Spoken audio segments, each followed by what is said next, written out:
What up, fool? This is Liam Xavier Henry, and we in a tree for some reason. And what I have for you today is a collection of 4 canceled The Dr. X Henry Show episodes to celebrate the release of the 100th episode. Now, I don't blame you if you weren't keeping track at all, but episode 100 is being produced as we speak, Chipmunks being 99. And it's gonna be huge. So I'll sprinkle in some brief commentary as to why these episodes were canceled. And by canceled, I mean got as far as the editing phase, but never saw the light of day. So this excludes other things that, like, obviously were just an idea, or were, like, they had, like, a script written or whatever. I'm talking editing phase canceled episodes. So the first one, Super Pitfall on the NES, this one was from the summer of 17, the very beginning. And you know, at the time I was trying to do weekly or bi-weekly releases depending on the length of the episode. Well, I've been doing one video on Sunday and one on Friday. So if there isn't a video on Sunday in the week, then there's a full episode on Thursday. And obviously, because the production value and overall quality is dog shit,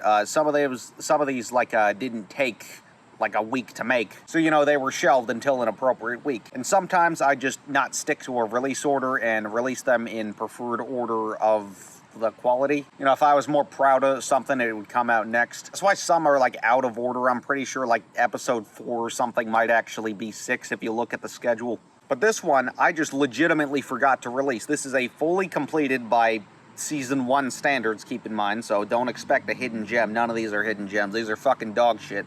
But a fully completed episode, I was just stupid and didn't even default upload and just somehow forgot to upload. Oh, okay. This is an NES game. Okay, yeah, Pitfall.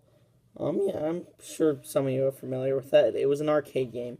It became more popular with Atari, so you know, there's nothing really wrong with putting it on an NES cartridge. After all, I mean, like, it is super, so they could add some new features and expansions. I mean, like, Pitfall's not a great arcade Atari game, but, you know, it's still something that could be worth putting on to a NES.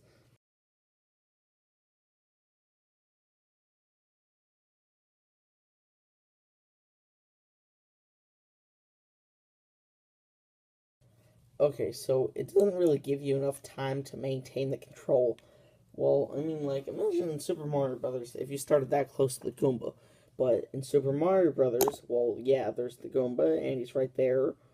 Okay, so it just encourages you, okay, you know what, I have to do something, otherwise I'm going to get attacked. So it gives you enough time to maintain the control. But first of all, literally everything comes at you in a very quick time frame. So, anyways, you go through that, and if you run into an enemy, you're gonna die. They're very hard to dodge, but I mean, like, you do have a weapon, which is a frisbee, I think, but there is limited, so I guess that works. But you see, you can't hit barely anything. But okay, so, but not to mention, this game is beyond cheap. And I'm talking like Plants vs. Zombies 2 cheap. And first of all, there's a difference between cheap and hard. Hard is like Mega Man. Sure, it could be technically qualified as unfair sometimes, but at least you can know what to expect from what is currently going on. So here's an example why I think this could be considered cheap. Okay, so I'm going down this ladder. Oh, okay, there's a pitfall. Oh, okay, how was I supposed to see that coming? But, I mean, like, sure, Mega Man has done that in the past, but that game, those games are actually good. And you could say I'm not using my resources or whatever, because this kind of game, yeah, I guess you need, like, a map or something. Unfortunately, you don't have anything to tell you at least where you are. No compass, but, I mean, like, I can't really blame it then, after all.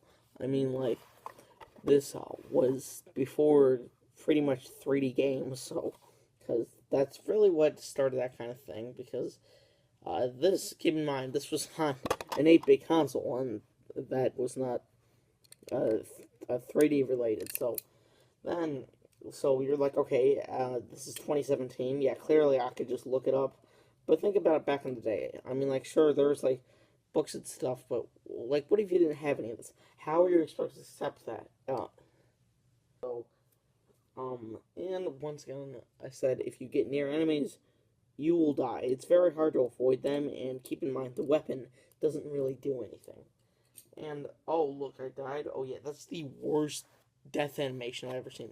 Like, do I really even have to say anything?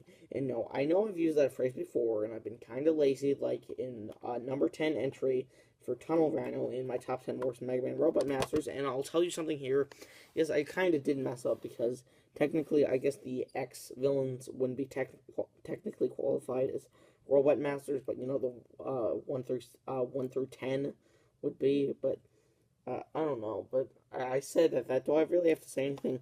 No, I'm sure that I could come up with something. Well, admittedly, I mean, like, he looks stupid, and I guess he could be a okay concept for a Mega Man Robot Master. Well, kind of, yes, and I'll probably, once I said in the video, I will probably do, just like X Villains and the 1 through 10 Robot Masters, but whatever, and I know I'm talking about something completely unrelated, but that was just something I thought was worth mentioning. But then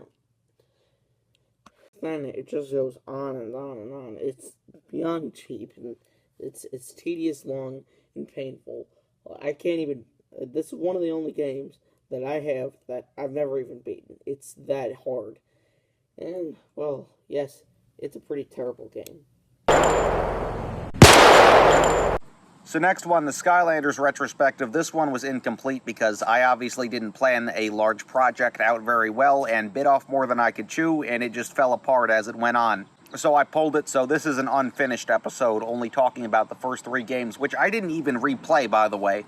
So it's no wonder this shithole of a production fell apart and this episode got canceled.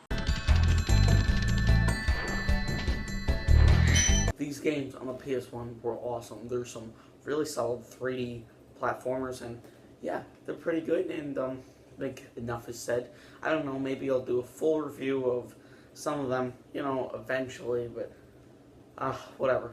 But look, my point is, well, there were PS2 games and mediocre games on handhelds, but you know, but they decided to do other things, and honestly, it was the step in the right direction. Now, this game was awesome.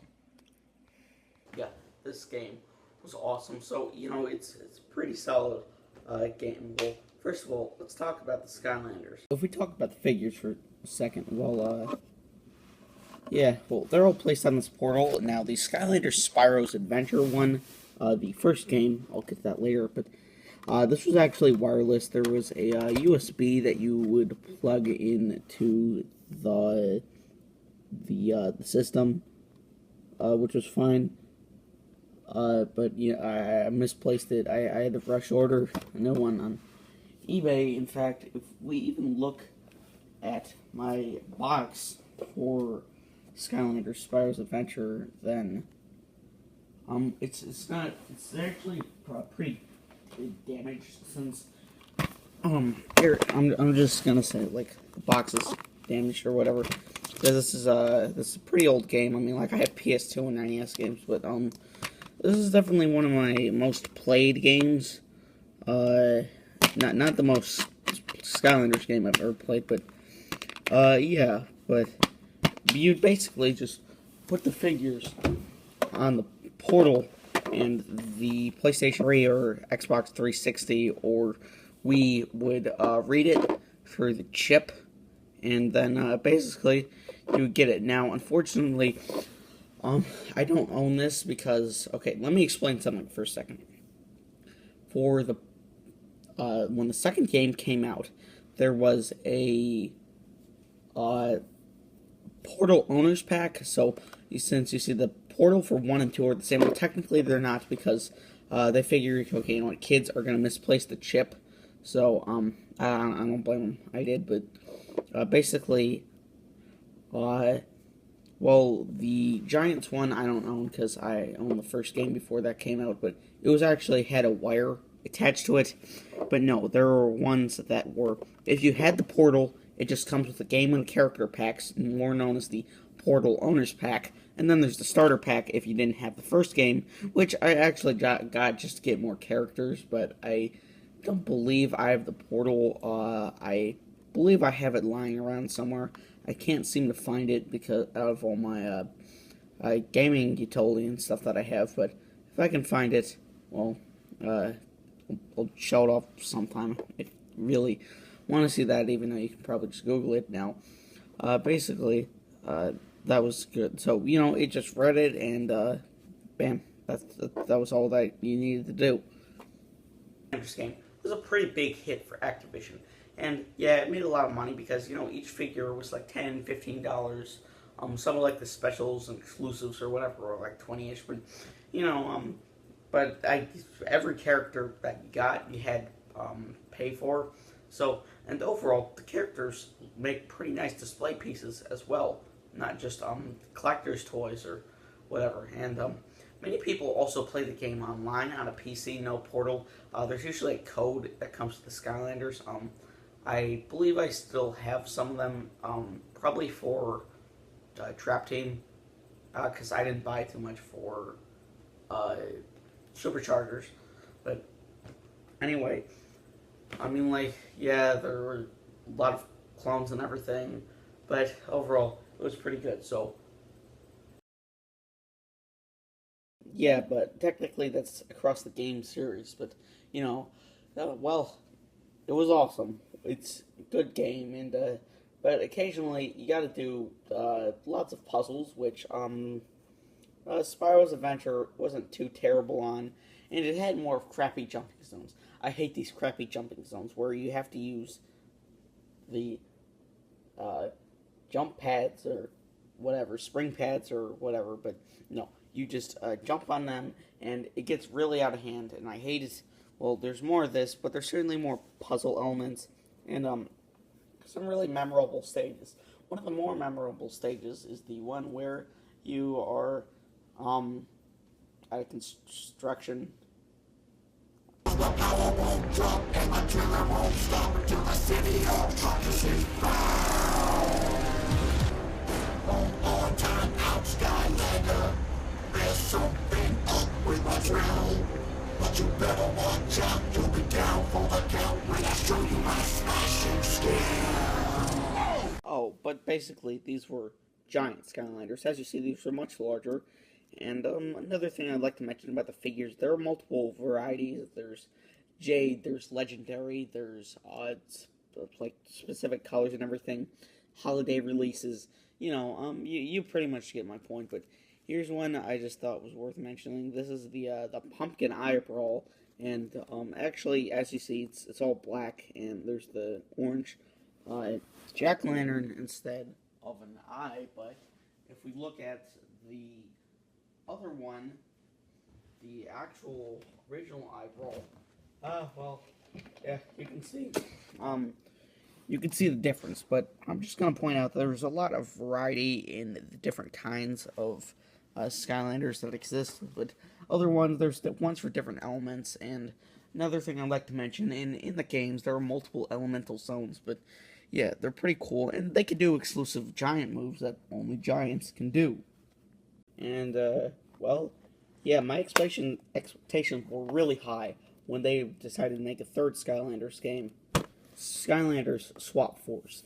Now, this game was awesome as well, but one thing I'd like to point out, well, what's the premise of this? As you see, every time they're making some sort of new Skylander or whatever, well, you see, the reason why it's called Swap Force is, well, you can make your own Skylanders. Yeah, didn't they reuse that? But anyway, I'll get to that later. But how they did this was basically, I'm gonna grab two Swap Force. I like swappers or whatever, but I don't know. But basically, here's the ones that advertises, and these are the ones that are in the starter pack. Of course, I always get the Collector's Edition Dark Starter Pack because it's just a lot cooler. But basically, these may look like two Skylanders, but no, actually, it's technically four, since there's two right here. This is known as Wash, and this is known as Buckler, and this. One major thing that I really like to point out, you see, in the other Skylanders games, The people that made them were Activision and Toys to Bob. Well, nope. This is Activision and, Victorious Visions. Fortunately. Well, just because a change in company doesn't mean it's bad. Okay, well, some things about Victorious Visions making it instead of Toys for Bob. Well, unfortunately, well, the gameplay style is still very remote, and, yeah, it's very, loyal to its source material. Besides, the giants, there's nothing you can really do with the giants, but still got the elemental zones and everything, and the swap zones are admittedly pretty cool. I like the flying one, because it's kind of like the practice mode in Star Fox, but, well, yeah, well, it's still a good game, but, see, the levels are actually very long, and there's actually checkpoints in between there, and the backgrounds actually look really decent for, like, the game's graphics. Because, I mean, like, the first one, it didn't admittedly have the best graphics, but, you know, they were pretty laid back and cool. But, I don't know. Well, yeah, it's still a good game, but I figured since, well, now the Skylanders games are pretty much, like, only for kids. I mean, like, adults can still play them and probably like them. I mean, like, I know that there are adults that like Skylanders. I mean, like, they're not bad games. I can understand what they hate about it, but they're not bad games. Well, first of all, it's a little too easy, and it's not as hard as you expect, and overall, the final boss is just too easy. I'm not kidding. Like, why? It's way too easy. But overall, with some cool levels, not very great challenge, but overall, yeah, another pretty solid entry. So these next two, the Scary Godmother duology and the Christmas Story 2, these were finished in the summer of 2019 because I was like anxious over missing the seasonal deadline. So I completed them in the summer. But the last video of the summer of 19 was Norm of the North. And that I consider that a pretty important episode to the chronology. And I was really proud of that episode at the time, so it kind of just became like a rule of thumb, like every episode's got to be like this. And these episodes being made before Norm of the North, I didn't feel they were on the rule of thumb enough, so I just scrapped these. These are two completely finished episodes, like by the standard of then. I mean, like, obviously they're not good now, but I scrapped these on the basis for quality control, as I felt Norm of the North was a turning point in quality for the series. Alright, Scary Godmother, Halloween Spooktacular, and my god have I hated this movie for like at least 10 years. This is a shitty CGI Cartoon Network TV movie that was based on a series of children's books from the late 90s and early 2000s. Now, this is a grandma got run over by a reindeer situation for my recurring viewers, because this is something I've hated for such a long time but haven't watched in forever. So I think it's specifically interesting to revisit this kind of stuff. So anyway, the film starts out, and then oh my god, look at the animation. Oh, why are the backgrounds intend to look flat, but then with the character design, it's just disturbing in 3D for some reason? Like, where are their pupils? Why do they have nothing else? Why do they have the space for fully developed eyes, but they only have their pupils? Like, look at that. Like, why is there just clip art in the back? Like that doesn't make sense at all. This movie explains that the characters' costumes are because the animation is so terrible, and the audience may not figure out what they're supposed to be. Hey, Bert! Got enough room in your trunk for all the candy we'll get? I said, do you have... Let me roll down the window. Ah, that's better. But we get introduced to the epic crew of Daryl, Bert, the useless chick Katie, Jimmy, and Hannah. And oh my god, she has fully developed eyes. What the fuck? So then, we waste like 7 minutes of these stupid characters arguing in a graveyard, and then she gets into the spook house, and then the scary godmother appears, who's like 14 feet tall and has the most crooked ass hat you've ever seen in your goddamn life. But then she just takes a fucking child up into the air and into her house, and then the skeleton, voiced by James Charles, shows up. Okay, not actually, but it's what it sounds like. Brings up the consistency of a running joke of replacing any word that rhymes with boo, and then just make that a joke throughout the entire fucking movie. Who are you? Yeah, you're definitely in a closet. And then Harry, the werewolf, shows up and he's in his goddamn pajamas, and holy shit, does the fur texture just look terrible on this. Like, then we get like this random ass tutorial on how to make cracker sandwiches for some goddamn reason. I don't know. Oh, and then the Voldemort family shows up. Fuck up, Hannah. Jesus. Look at this right here. Why is the camera turning around them like it's the fucking Earth? Oh, the Mary. Hey! You starting a party without me? Heaven forbid! It wouldn't be a party without you here, Bugaboo! Come on up! Let's party! Hannah, yeah, okay. I'd probably shit my pants if I saw that too, because it is really annoying considering the stream count in this film, and it just gets repetitive as fuck. And nothing happens for like another 7 minutes, and then we cut to my favorite. More characters argue for 3.5 minutes, and then they have the most epic party of all time. And they're like, shit, we gotta get pizza! And then, oh. I can't believe we left Hannah in the spook house. We're gonna be in so much trouble, Jimmy. Can't believe we left Hannah in the spook house. What if she never comes out? Oh shit, I think he's gonna say something about the spook house and something involving Hannah being in the spook house. I can't believe we left Hannah in the spook house. He said it? What the fuck? And the pizza comes, and then they're like, oh, you want to scare the rest of the crew? And then they get scared? And then, like, wait, why does he have eyes all of a sudden? What the hell? The end. Like, this movie is literally just nothing.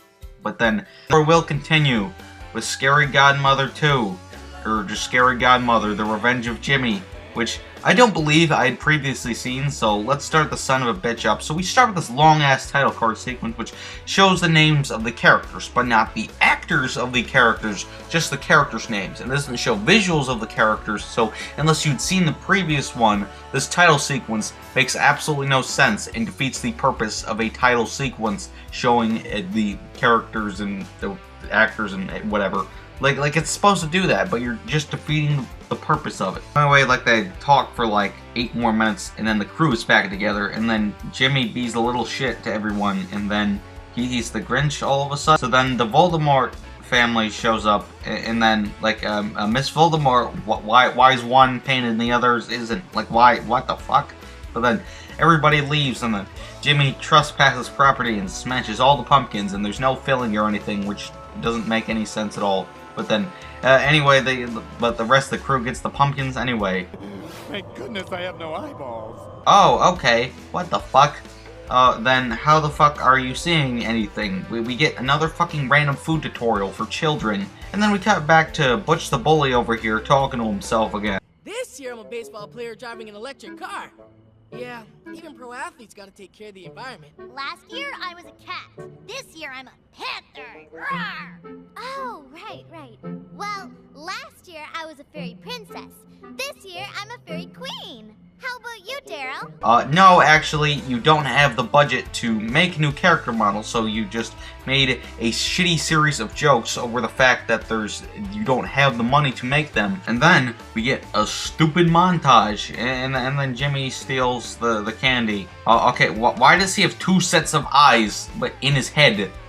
But then, in actuality, you can only see his pupils in the eye space. Like, why? Why did the characters be designed like this? I'm not sure if it's like book accuracy or whatever, but the character design, again, is just horrible. And if you're gonna make that kind of cartoony joke, actually have them have real eyeballs so that would make sense within the visual context. Yeah, that's it. Like, okay, now the first film is something that I've always hated for a long time, and I think it's something a lot of people see. Nothing is very good, but the second one I hadn't seen previously, and even if it is nostalgic, like, it just doesn't really do anything, and it technically conveys more plot. It's just basically Jimmy does something, forcing the rest of the crew to find another solution to how the things can be made.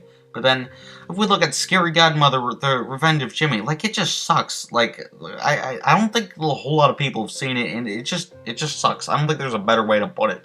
Like at least the first one has its specific advantages. But recently, I was just thinking of some stupid crap from the late 2000s, like Zoo Pals. Remember those? Or those stupid fucking yo-yos that were in every checkout aisle at Walmart or Target or whatever that everybody saw but nobody owned. What about those scooter things? Gonna pick up all the bitches on this one. Oh, the Reese's Puffs rap that was on every Nickelodeon Cartoon Network commercial break ever for like 6 years.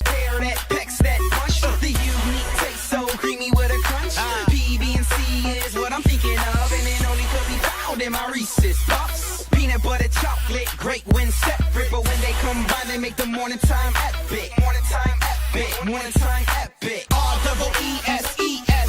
Now, I think every male at one point unintentionally received a girl's toy and just lived with it. Anyway, it's like, oh, cool, my mom's best friend. Oh, yeah, I get this fucking Barbie dream house. Cool, I can fucking catapult Barbie naked off the fucking roof, and then Rah-Rah, the Triceratops, is gonna destroy that son of a bitch, and then the superhero squad is gonna show up, fucking kick some ass, crash the fucking helicarrier in it. Yeah, that's what I called that thing. This is an actual picture of what I used to own back in the day. Rah-Rah. I was like 4. That was a good name. Don't question me. I still think it was a good decision to this day. Anyway, one time, it's probably just sitting there, at 5 in the morning, waiting for the new Superhero Squad show to come on, eating the nutritious breakfast of, fucking red Gatorade and Frosted Flakes in a bowl. Very healthy, I know. And then I see an advertisement for something called Kung Zoo. Now, what the hell is Kung Zoo? Well, there's these toy hamsters that you can make them kill each other and shit. And then, so of course I wanted that. So like Christmas 2011, I believe I got them. No, you want to know what I got? I got a Zuzu pet. Now, it took me a little while to figure out the connection between Zuzu pets and Kung Zoo. Now, Zuzu pets were the girl equivalent of it. But let's be honest, what is cooler, but pardon my masculinity, but what is cooler? Toy hamsters that act like hamsters in real life,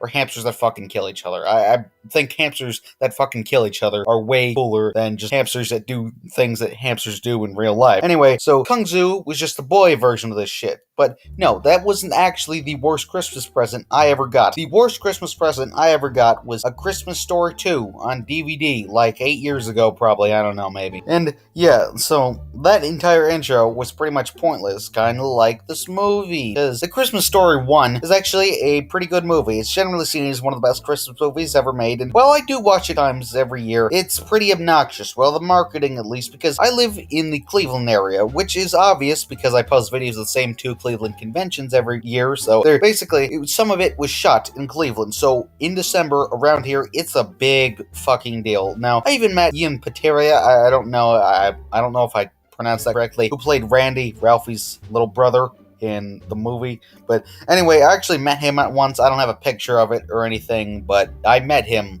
a long time ago. It was probably like 2012, I think. But anyway, there's even stuff like a live on stage recording, which is a musical for some reason, and then I've seen like exhibits of props and such over the few years, and then they even have aired it 24 hours straight every year since 1997. I wasn't even live, and I would have preferred this to see as just a recommendable movie that not many people have seen. But then, yeah, you kind of wish it got more attention. I'm assuming the people that saw it when it first came out back in the day, but then it got way too much attention because the marketing is so obnoxious, even outside of the Cleveland area, which I live in. So I've basically been dealing with this being in my face all the time since I was alive. Yeah, so that entire intro was pretty much pointless, kind of like this movie. 11 years later, it got a sequel, which is incredibly obscure. My Summer Story? No, not A Summer Story. My Summer Story, which is fucking shit, by the way. But then it became a trilogy in 2012 with A Christmas Story 2. Didn't follow the events of My Summer Story. This was something that everybody obviously demanded, because The Christmas Story 2, man, everyone wanted to know what happened to all of these characters after The Christmas Story 1 ended. Everyone wanted this. So anyway, we start out with like these awful CG backgrounds and a subpar narration, which Winters had passed and yet another one had come screaming over. don't get me wrong, it resembles the original performance by Gene Parker Shepard Jr., who died in 1999, but it just sounds off. It would be fine in like a Family Guy cutaway gag, not in a Christmas Story sequel that doesn't need to exist. But I just gotta say, Ralphie barely speaks in this entire movie. Most of his dialogue is just the narration, which again is just so subpar. Anyway, we see Ralphie at school, and he's a crush on this girl who doesn't even do anything in the entire movie, because the biggest problem with this entire movie is just, hey, lol, first movie. So we get to see this stupid dream sequence because lol, first movie, and then instead of a gun, Ralphie wants a car. So we get more lol, first movie, and this is set like 8-ish years maybe after the original, and they still don't have a new furnace, and also just more lol, first movie. Anyway, Ralphie wants to buy the same car, and then someone else wants to buy the same car. So then Ralphie gets in it and then takes his pants off. Oh, and then lol, first movie.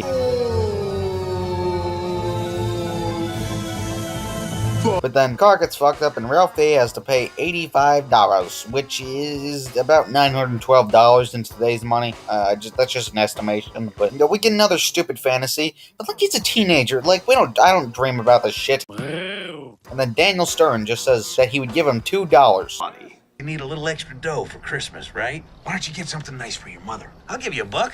I'll give you $2, huh? This will be important later in the movie. Then he gets a job at a department store, and then Ralphie and the crew start working. Where's my baby?